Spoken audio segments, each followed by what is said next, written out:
This video explores how to transform emotional logjams into more healing, more balance, and more inner freeing. And to do this, I'm using both the igniting of a log fire process and Judy Brown's poem Fire as metaphors and frameworks for a deep reflection on my theme. And the essence of my theme is saying yes to stretching edge invitations repeatedly.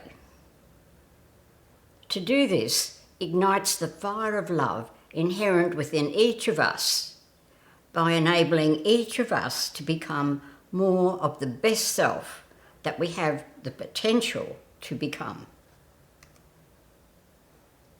Quite often, inner stretching edge invitations invite us to balance patterns in our lives that now don't need the same emotional and behavioural responses that were needed previously to cope with particular situations or pressures. In other words, they invite us to balance a pattern of our life and living by reconfiguring it afresh. While particular situations or pressures may have changed, often the rhythmic patterns of response to trauma, compulsions, and addictions haven't. It takes courage and tenderness to bring balance to these out-of-balance patterns. Such invitations flag for us that something that we have become comfortable with needs to be adjusted. If we are comfortable with some pattern, a strong neural pathway and rhythmic pattern has been established. It takes time to reduce the power of such patterns. And another fact, patterns have no capacity to assess what would be growth producing for us.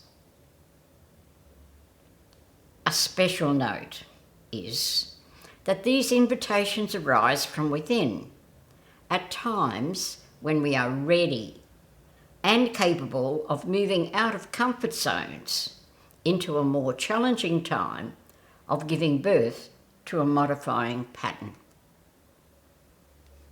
So, what is it within us that has this knowing? There is nothing between us and the vital impulse of love within us, that desire to love, be loved, and belong. Indeed, this vital impulse of love is closer to us than we are to our conscious selves. There is a knowing deeply embedded in us that we are worthy and loved. I call this knowing more than me energy. And this video explores how to ignite this fire of love existing deep within us. Noel Davis expresses these realities of experience succinctly and aptly in his poem At the Edge. The first verse faithfully names an experiential birthing practice. At the edge. It's scary and breathtaking living at the edge of our lives. Just us, the edge, and the vast unknown. And echoing down the valley of our hearts, the constant call to trust. And now I'm going to do another metaphorical way of naming this pattern of birthing. So here's a log jam, and for me it's a pattern of emotional log jams, which means unbalanced in energy terms. The circle is around a part that is charred, and the equivalent within us is trauma or damage psychologically or pattern-wise or response-wise. Up the top you'll see that the bark is discoloured. And impacts on our lives in a negative way are compulsions and addictions. And it's true for every single one of us that we have trauma of some kind, different levels at different times in our life. And we have compulsions and we have addictions. We all have some version of those. Now, if you separate the logs like this, you have a breathing space. And the breathing space for interior dealing with emotional and human capacities is pausing. And then you can ignite it with kindling. And that's saying yes to modify a pattern or to go on a new path from where you've been emotionally. And when these three preludes have happened, then you will have more healing, more balance, and more inner freeing. So let's look at the different logs of a human reality. Inner reviewing self. Now, I'm going to ask you to use that right now. We have the power to move to an inner reviewing self. So I'm asking you to shake hands with these different parts of your human reality, experience and possibility. Unconscious. Desires. Instincts. Preferences. Emotions. Patterns. And while we can shake hands with those separately, there's also something which holds them together, and I'm calling it a more than me experience. Holding that all together in the background is sensory memory and emotional residue. More detail about that later. So let's explore what an experiential logjam of emotional processes looks like. Thomas Keating, in this diagram, quoted by Cynthia Bourgeault in her book Centering Prayer, has this, what I've been talking about, expressed differently. Notice the unconscious below the dotted line. Emotional programs for happiness that are unconsciously going on from when we're born, can even happen in the womb. And there are these elements in life which some are addressed appropriately for us, we're happy about, and some we aren't happy about. And these come into a consciousness, as Keating says, with attractions and aversions, but I think preferences and don't likes mean more to me and say the same as what Keating was naming. Now, the fact that you have preferences and don't likes means that you've got a hidden agenda about being comfortable. And when you're not comfortable, you'll have a sense of frustration or some version of that. You're not getting what you need, or you're having to deal with what you don't need. Don't like, I suppose, is better than need. And so then the conversation goes on within you, and supposing that it was someone hurt you, okay, and then it goes on and you go over it, and then the same thing happens again, and so it'll be even stronger, that sense of hurt, it'll get deeper and deeper. And that's what Keating means by reinforces the program. So here are some programs that have been reinforced. Look at them. Abandoned, unsure, angry, rejecting, can't cope. And there's a version for you which is unique to you. some form of these. So here's a verse of the poem from Judy Brown. Too much of a good thing, too many logs, meaning experiences of frustration with no pauses, can cause the flames, cause emotional dysfunction and damage, almost as surely as a pail of water would. So here's an example of that.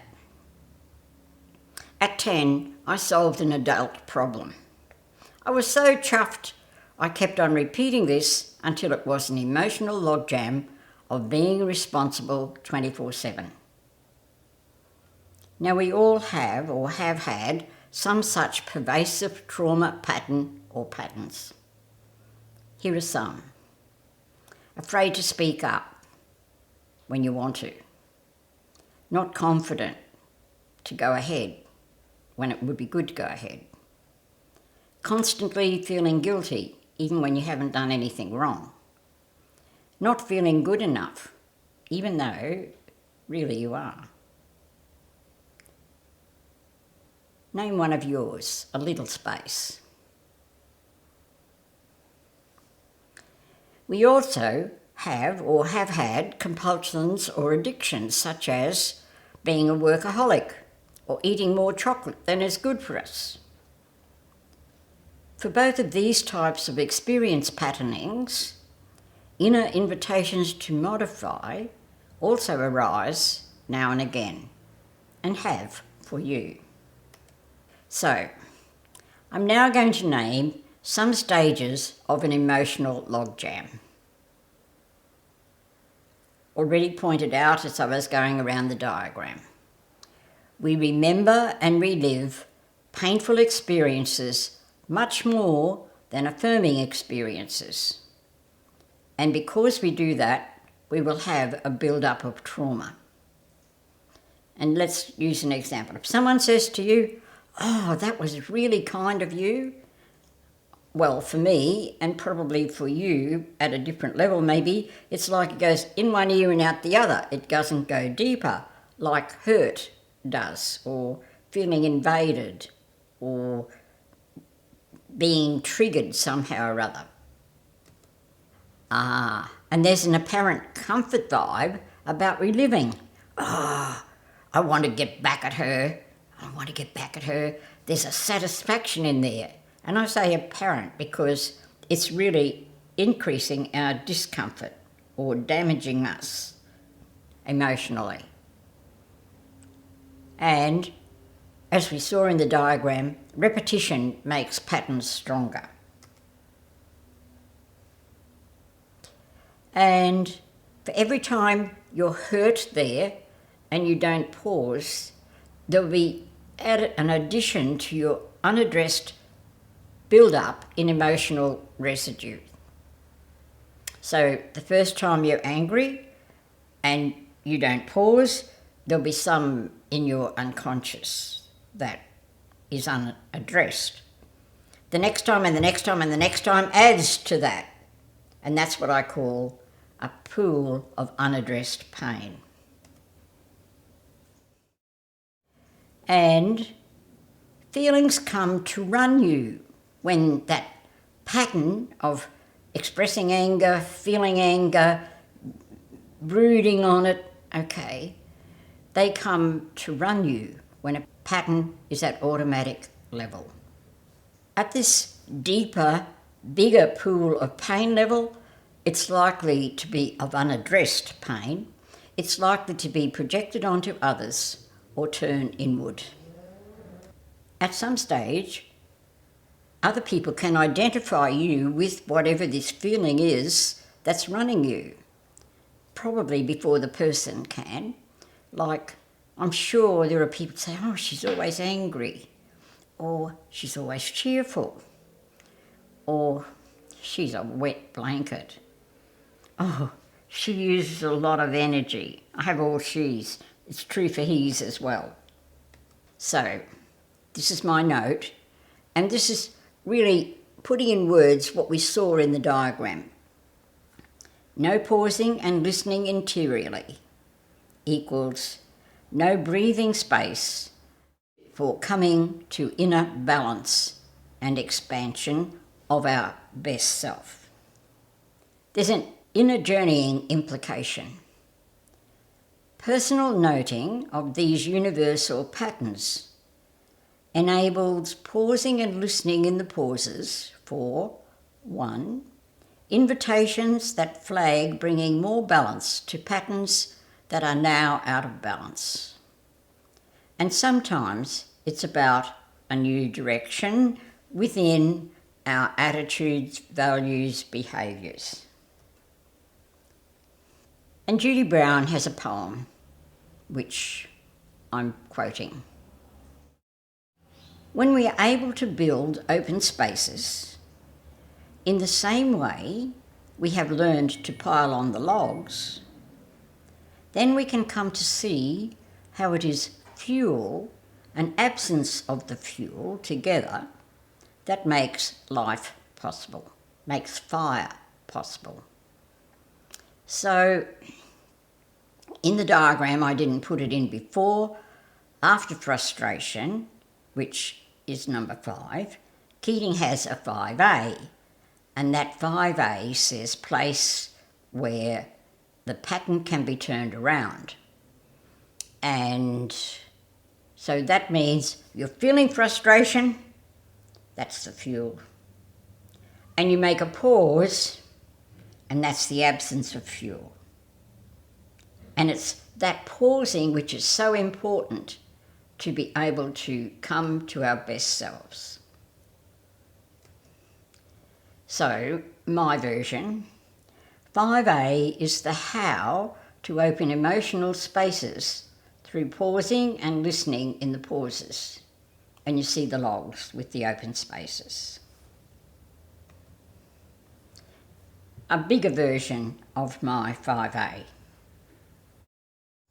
Place where change and balancing can be activated. And that happens by noticing when we feel disturbed, unsettled, or discomfort. Consciously pausing to sort for inner invitations that transcend the disturbance. That is, to light the fire of the possibility of expanding my best self reality. So here are some of the ways. They're unique to each person, but I've put a few of the general ways here.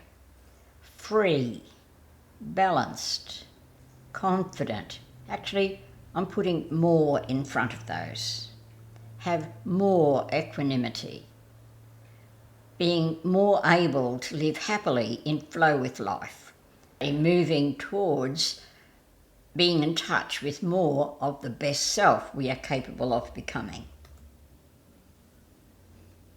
And Judy has a verse about this. What makes a fire burn is space between the logs, a breathing space. So I'm inviting you to recall a pattern that at some time or at present is out of balance, that became reinforced because you repeated it constantly, like my solving problems. And some of them are afraid to speak up, not feeling worthwhile, not confident, feeling guilty when you haven't done anything wrong, not good enough when you really are, always angry, always negative. I'm now going to follow down this process of coming to more balance with my pattern, which was 24/7 responsible. You could parallel yours if you wish. The first point is, trauma responses have deeply embedded long-term patterns. So I was 10 and I kept on doing it. The first time wasn't anything like what it was many years later. My 24/7 pattern of being responsible had come to autopilot stage and had the flip side of not playing. That is, not being responsible. 34 years later, a stretching edge invitation was to play. To do this felt like jumping over a cliff, the first play I'd had in 34 years. So it takes courage. And the next day, a part of me felt so vulnerable that I was curled up in the fetal position. I needed to hold this sense of vulnerability gently. Since it was only my older comfortability sense feeling abandoned. And I did persevere, took more consciousness at the beginning with integrating play into my life. So strong patterns take time and repetition to be decreased in power. Before that first game, I used to say, I couldn't understand jokes. A few years on, after integrating this new pattern, or adjustment of the pattern, I said, I have a twisted sense of humour, a sign that the old pattern sense was still uncomfortable a bit. A few more years on, my inner wisdom revealed to me one time when I said, I have a twisted sense of humour. It didn't resonate with how it really was, and so I used quirky, and I still use quirky. Even when more balance is established, former pattern responses will be triggered up with varying intensity now and again, especially for patterns such as invading personal space, experience of abuse, etc., which are very common.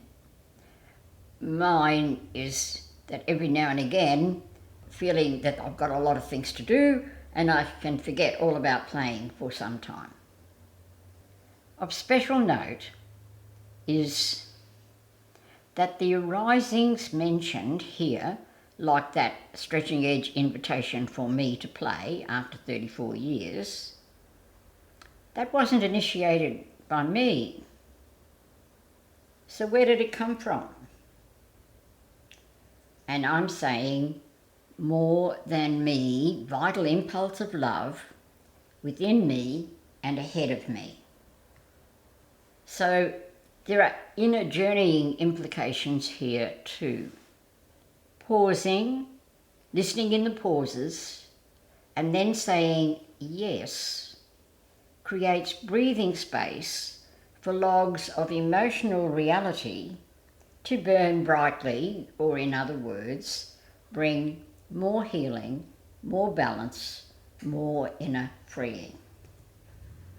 And now, this that I have up now is an expansion of Keating's diagram into much more of our life experience than just the emotional programs from childhood. So this emotional residue build-up that I was talking about has hidden learnings from youth, such as you never finish anything, or you're not as good as your brother or your sister, or you've got to do it yourself. We all have some of those that we picked up from experiences of our early life. And in this emotional residue, there's fear, trauma, pointing the finger, scratchy energy. For me, it's when I have squinty eyes. That's how it comes out. Yours might be a tightening of muscles somewhere, or an urge to lash out. We all have pools of pain. And the bag's not separate, it's just that I couldn't fit everything into the bag. We have don't likes, We have things that we've rejected, shut away, don't want to touch. Well, there are definitely things we're unaware of, like we've had of these inner invitations arising. We all have many things we haven't dealt with. So all of this all builds up. And when it's in the unconscious and hasn't been dealt with, it's likely to come out sideways, which I call it sideways, but it's really projection. So something out in the outside my experience triggers off what hasn't been dealt with inside you.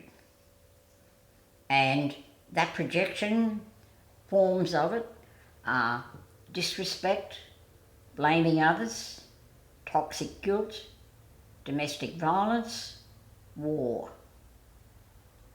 And then also in our unconscious experience, when someone projects onto us, there's a sense of, that's not fair. I didn't do anything to deserve that. Okay, so I've just broadened what Keating had in his diagram. But it's still true that things arise into consciousness as preferences and don't likes. And they come into experience as the experiences of life happen, as frustrations and unsettling. And then that follow on from Keating, I have just put, in general, run by unconscious, undesirable patterns, like consistently angry, those ones down the bottom, disrespect, all have unconscious, undesirable patterns as their inner arising energy. And so every time we add to that emotional energy, we deepen our shadow. And as Keating said, we reinforce the programs of inner need. And now, the second part of the diagram also expands 5A of Keating. Notice when we're frustrated or uncomfortable or we get an inner invitation. Pause there and become aware. And once we become aware, we can choose. We find out those invitations that are for growth and say yes to them. This probably means that we need to have a stance that inner disturbance often has a stretching edge invitation embedded in it. And what happens when we say yes to inner stretching edge invitations or invitations for growth? We become more whole. I love Johnson's word, made holier. There are other words, renewal, rebirth, transformation. And so we have an opportunity to add to our golden shadow. Now, in our golden shadow are things that we also learnt about being polite, respecting others, being responsible, etc. And Jung said, quoted by Robert Bly, that we have giftings and submerged greatness. And so, by following through the inner invitations, by pausing at 5A when we feel a disturbance or experience an inner invitation or a frustration, then we add to this form of shadow 2, and really that's a projecting, but it doesn't have the negative effects on others that the hidden, not being present to ones have. This brings love and respect out. That energy goes out from us, and so we are experiencing love, more love for ourselves and for others. Judy, another verse. A fire grows simply because the space is there with openings in which the flame that knows just how it wants to burn can find its way. My paraphrase of that verse: when I encounter myself, my best self, more of it, when I move to balancing, when I receive healing, that all grows simply because I noticed disturbance, paused and listened to stretching edge invitations. And they arise because more than me energy knows this is the right time to invite to come to balance, healing, and inner freeing. Another verse from Judy. We only need to lay a log lightly from time to time. Usually, one new cycle of life begins at a time. Some cycles of life may overlap because they are in one stage of the second process described by Noel Davis's poem, At the Edge. Yet how quickly that edge becomes a settled place without an echo, a niche to line and realign till we feel satisfied, lulled into complacency by the now safe edge, our satisfaction undermined by a new awareness, calling us from beyond the edge of who we have become. This second verse names the process of how this new birthing experience moves to a comfort zone experience of what was originally an invitation to birth, a bringing to more balance pattern.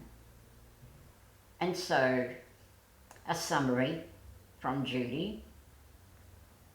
So building fires requires attention to the spaces in between as much as to the wood. And we've looked at that. And we've also noticed that there's a more than me reality, both how these different aspects of our human experience are real within us and how they sit in a bigger context of energy that's more than me. So for me, just as breathing space underpins physical existence, so too Teilhard's naming of a vital impulse of love within us and ahead of us underpins our becoming potential.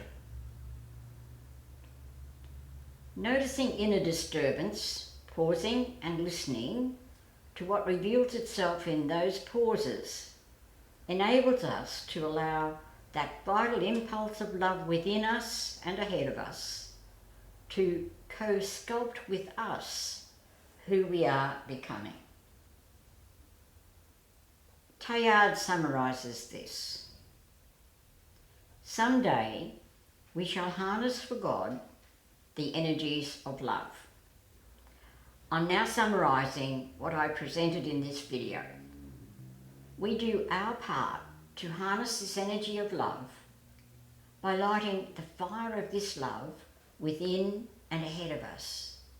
And this happens when we pause and notice inner tingles, flangs, niggles, nudges, jolts, and other inner invitations to move out of inner comfort zones that have served their purpose in order to become more healed, more balanced, more interiorly free. Another way of saying what this video is about is when we dare to pause and listen in the pauses, we find an inner adventure of becoming who we are called to be, more of our best self. You will encounter parts of yourself you weren't conscious of, and you will fulfill potential far beyond your imagining as you encounter more of your conscious more of your unconscious, which is a marvellous universe of unseen energies, forces, and intangible, though real, parts of us.